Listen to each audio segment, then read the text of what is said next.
Back with this Fox News alert tonight. Yemen's president resigning under pressure from rebels who seized his home and the capital. And now there are new fears of chaos in Yemen and that will complicate U.S. efforts to combat the powerful al-Qaeda branch in that country. Fox News correspondent John Huddy is live with the latest tonight. John, what can you tell us? Well, Martha, it has been a chaotic and violent week in Yemen. You know, the president, his prime minister, and cabinet all resigned today as the situation worsens in the country. Now, take a look. Houthi rebels have taken over the capital of Sana'a after shelling the president's residence. We've seen video of this all week, and raiding the presidential palace earlier in the week, followed by, of course, the ongoing political standoff.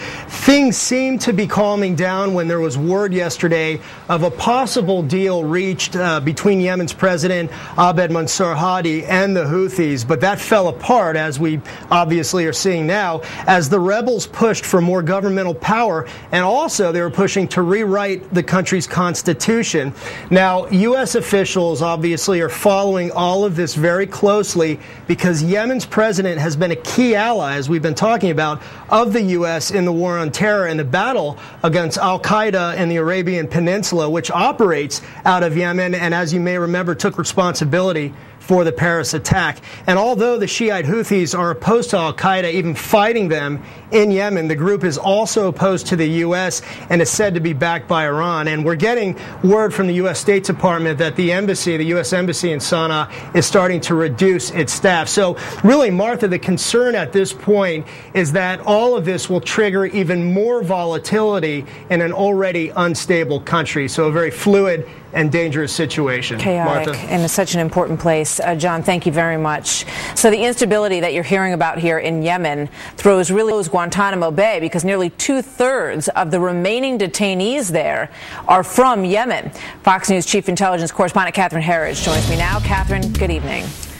Well, thank you, Martha. This really is a big deal, and today we had the Defense Secretary confirm that they're not going to be sending any detainees to Yemen for the foreseeable future. Now, the administration hasn't been doing that for some time, but they found it extremely difficult to find third countries to take these Yemeni detainees. They've had to offer either aid in the future or some promise of help in the future, Martha.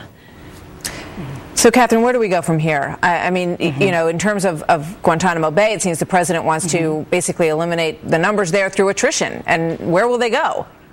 Well, they want to do that, but I think even more importantly, Martha, just this week during State of the Union, the president held out Yemen again as an example of the kind of partnership they want to have in the future, this kind of no U.S. boots on the ground and the training of security forces there.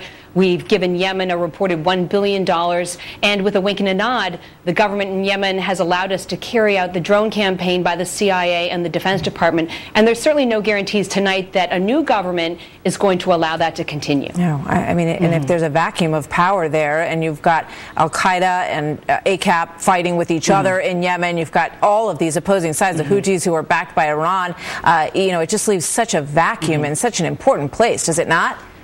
Well, it does. I think if I was going to bottom line it for people tonight, we've had two of the U.S.'s greatest adversaries, al-Qaeda in Yemen, that's the most active and lethal of the affiliates, as well as a group that's backed by Iran, check the win box.